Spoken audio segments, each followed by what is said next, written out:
Hello everyone, my name's Brody, and on today's episode of Brody's Learning Adventure, we'll be learning about slavery in the Americas. Plantations to wanted cheap labor to slaves. Sugar became a major export to Europe, but harvesting sugar cane involved tough conditions. Initially, Native Americans were forced to work on Spanish and Portuguese plantations.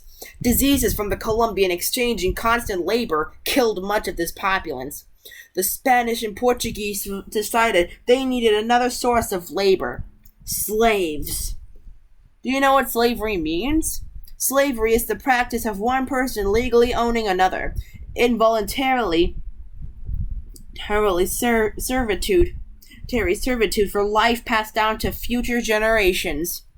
When the British began to set up tobacco plantations in North America, they needed more laborers. By the 1700s, sadly, every colony in the Americas imported slaves from Africa. Plantation owners thought that Africans were ideal workers for plantations because they were far from home, so they didn't have a free place to run away to. Unlike many Native Americans who ran from the terrible work conditions, plantation owners could enslave the slaves' children. Many of the slaves had been farmers, so they had experience. They already had immunity to the diseases that killed Native Americans. The triangular trade. The slave trade was part of the triangular trade, a trade route with 3 stops: Africa, the West Indies, and the Americas. So, like the American colonies, they went to Africa with rum and iron. Africa went to the West Indies with slaves and gold. And then the West Indies went to the American colonies with sugar and molasses, and so on. I think. The triangular trade was just one part of a larger exchange of goods and slaves that included Europe.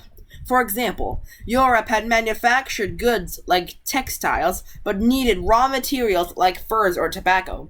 Africa had slaves but needed manufactured goods. The West Indies had raw materials like sugar and molasses but wanted slaves, and New England had rum, made from molasses, and iron but needed more goods.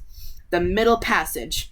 The middle leg of the triangular trade, when ships left Africa with a cargo of slaves, was the Middle Passage, because slaves were considered mere property. They were crammed together, given little food, exposed to disease, and otherwise abused and mistreated.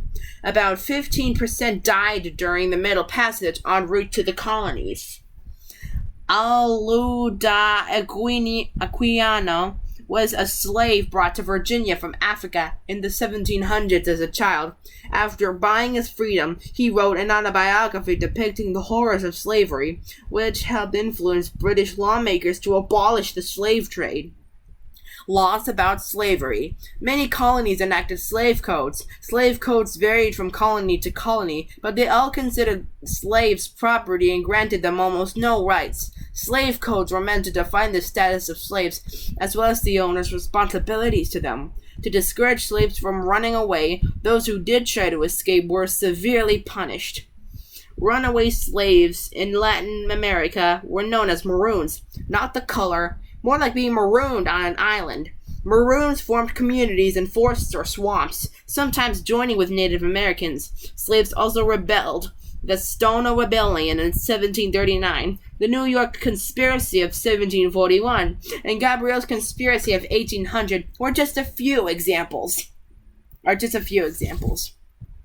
The beginnings of African American culture. Slaves came from all over Western Africa and were spread out once they arrived. Because of this diaspora, African slaves in the Americas formed new cultures built from their differing backgrounds and their common experiences. Diaspora is a migration, moving from one place to another, that involves the spreading out of people from the same homeland or culture. Some characteristics of the new slave cultures.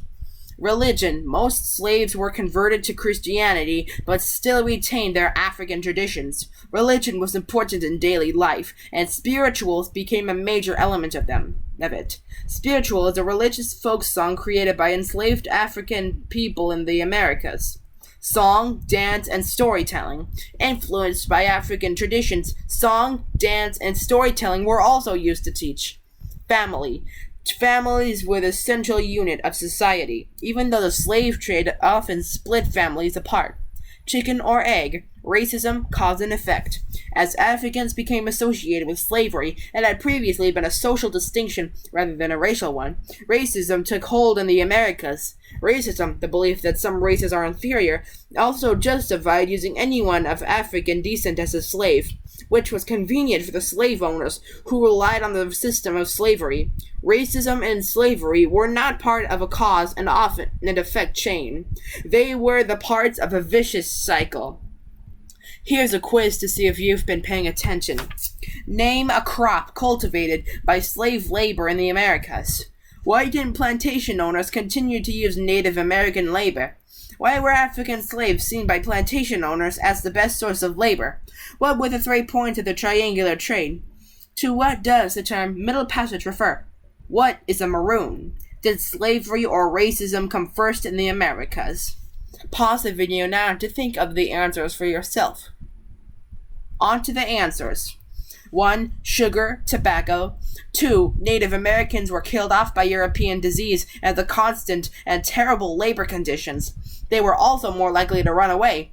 3. They had immunity to European diseases. They had farm experience and they had no homes to run to.